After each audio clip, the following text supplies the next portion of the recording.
Erick Thohir klarifikasi isu naturalisasi Kevin Dix dan Ula Romeni, belum ada kepastian. PSSI terapkan klausul wajib lepas pemain ke timnas untuk pelatih Liga 1. Harapan Nova Arianto jelang laga Indonesia versus Filipina di Piala AFF U16. Erick Thohir tegaskan tak ada pemain titipan di timnas U16. PSSI yakin Sintayong akan bersikap profesional dalam perpanjangan kontrak. Jurnalis Belanda bocorkan masa depan Tom Haye usai berpisah dengan SC Heerenveen. Jalan Martin Paes ke timnas Indonesia masih panjang. Erick Thohir klarifikasi isu naturalisasi Kevin Dix dan Ula Romeni, belum ada kepastian. Erick Thohir memberikan klarifikasi terkait isu naturalisasi dua pemain diaspora Kevin Dix dan Ula Romeni.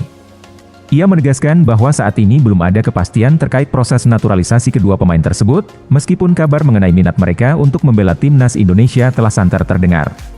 Kevin Dix dan Ula Romeni memang menjadi perbincangan hangat sebagai calon pemain yang akan dinaturalisasi untuk memperkuat timnas Indonesia. Kedua pemain ini juga sudah menyatakan minat mereka untuk bergabung dengan Garuda. Kevin Dix sudah dirumorkan bakal membela Indonesia sejak tahun 2020. Ia juga pernah secara terbuka menyatakan minatnya untuk memperkuat timnas Indonesia. Sementara itu Ula Romeni juga menunjukkan ketertarikannya untuk membela Indonesia, yang ia ungkapkan dalam sebuah podcast di Belanda beberapa waktu lalu. Namun Erick Thohir menegaskan bahwa belum ada keputusan resmi yang diambil terkait naturalisasi kedua pemain tersebut.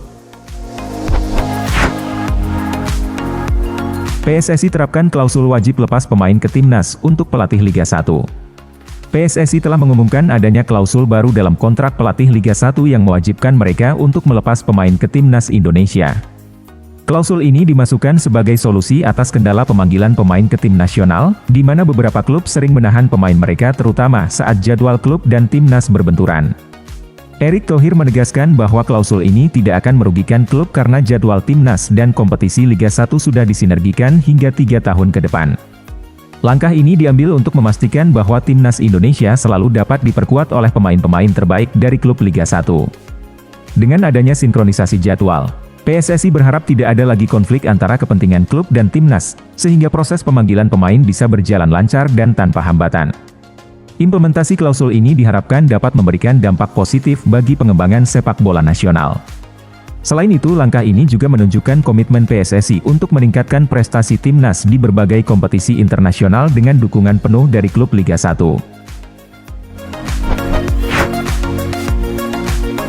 Harapan Nova Arianto jelang laga Indonesia versus Filipina di Piala AFF U16. Nova Arianto menyatakan optimismenya menghadapi Filipina. Pada pertandingan pertama, Filipina mengalami kekalahan telak 0-3 dari Laos, memberikan Garuda Muda peluang besar untuk kembali meraih 3 poin. Nova Arianto mencatat bahwa meskipun laga melawan Singapura berakhir dengan kemenangan, pertandingan tersebut tidaklah mudah. Saya bicara di awal ini pertama bagi mereka dan saya yakin ini tidak mudah karena 15 menit pertama cukup sulit. Singapura main dengan baik, ujar Nova Arianto. Ia menekankan pentingnya persiapan mental dan fisik para pemain dalam menghadapi tekanan, terutama bermain di depan banyak penonton. Ini catatan kami tapi pemain sudah berjuang maksimal. Tampil di depan orang banyak ketegangan pasti ada. Kami berharap dengan Filipina nanti kami bisa lebih siap, tambahnya. Dengan evaluasi dari laga melawan Singapura, Nova Arianto berharap para pemain bisa tampil lebih percaya diri dan terorganisir saat melawan Filipina. Kemenangan di laga ini sangat penting untuk memperkuat posisi Indonesia di turnamen dan membuka peluang lebih besar untuk melaju ke babak selanjutnya. Erick Thohir tegaskan tak ada pemain titipan di timnas U16.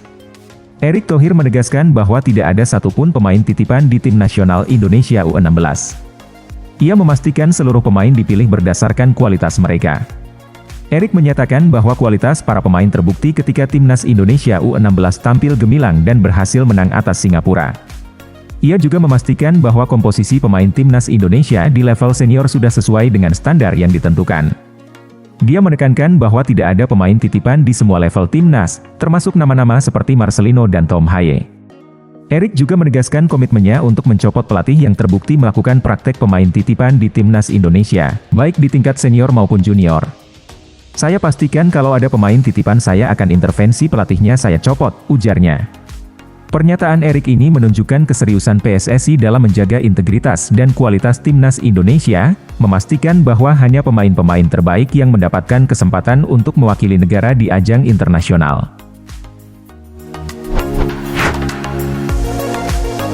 PSSI yakin Sintayong akan bersikap profesional dalam perpanjangan kontrak. PSSI telah menyodorkan kontrak baru kepada Sintayong untuk tetap menjadi pelatih timnas Indonesia. Kontrak tersebut mencakup beberapa pembaruan mengenai target dan aspek lainnya yang dianggap penting oleh PSSI. Erick Thohir telah memberikan dokumen pembaruan perjanjian selama 3 tahun kepada Sintayong sejak 2 pekan lalu. Namun pelatih asal Korea Selatan tersebut belum menandatangani kontrak baru itu karena sedang menjalani pemulihan kesehatan di kampung halamannya. Erick Thohir memahami situasi Sintayong yang sedang menjalani perawatan di Korea Selatan setelah sempat dirawat di rumah sakit. Ia menegaskan bahwa PSSI tidak akan memaksakan Sintayong untuk segera menandatangani kontrak baru selama ia masih dalam masa pemulihan.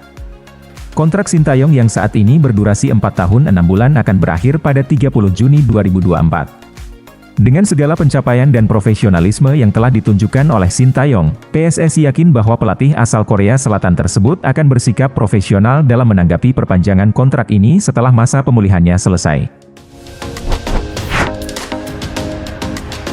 Jurnalis Belanda bocorkan masa depan Tom Haye usai berpisah dengan SC Heerenveen. Setelah membela timnas Indonesia, masa depan gelandang Tom Haye menjadi topik pembahasan media Belanda. Salah satu jurnalis dari majalah Belanda, Sander Jansen memberikan pandangannya mengenai situasi Tom Haye. Tom Haye masih belum bisa menerima keputusan SC Heerenveen yang menolak melepasnya pada musim dingin 2023 hingga 2024. Sebelumnya Tom Haye sempat diminati oleh Como. Namun Heerenveen memilih untuk tidak melepas sang pemain dan akhirnya memutuskan untuk mengakhiri kontraknya di akhir musim secara gratis. Jansen juga mengungkapkan bahwa Tom Haye sebenarnya ingin berpisah dengan SC Heerenveen 6 bulan sebelumnya. Setelah meninggalkan klub dengan status bebas transfer, Tom Haye lebih memilih untuk berpetualang di luar Liga Belanda. Meski demikian Jansen tidak menutup kemungkinan bahwa gelandang timnas Indonesia tersebut bisa kembali berkarir di Liga Belanda. Dengan situasi ini masa depan Tom Haye masih belum pasti. Namun keinginannya untuk berpetualang ke luar negeri menunjukkan ambisinya untuk mencari tantangan baru di luar Liga Belanda. Jalan Martin Paes ke timnas Indonesia masih panjang. Martin Paes masih harus bersabar untuk bisa membela timnas Indonesia. Meskipun Paes telah menjalani sumpah sebagai warga negara Indonesia pada bulan April lalu, proses resminya belum selesai. Saat ini Paes masih menunggu hasil sidang pengadilan arbitrase olahraga. Erick Thohir menjelaskan bahwa seluruh pihak hanya bisa menunggu hasil dari proses administrasi yang dilakukan oleh FIFA. Ia menegaskan bahwa proses administrasi di FIFA memang memerlukan waktu yang cukup lama dan masih banyak tahapan yang harus dilalui oleh Martin Paes sebelum ia bisa resmi memperkuat timnas Indonesia. Erick Thohir juga menyebutkan bahwa membangun timnas Indonesia bukanlah tugas yang mudah. Ada banyak tantangan yang harus dihadapi untuk bisa meningkatkan prestasi skuad Garuda. Erick juga menambahkan bahwa tidak semua negara ingin melihat Indonesia maju di dunia sepak bola. Dengan berbagai tantangan yang ada, PSSI dan seluruh pihak terkait terus berupaya untuk memperkuat timnas Indonesia. Proses yang sedang dilalui oleh Martin Paes merupakan salah satu langkah penting dalam upaya tersebut.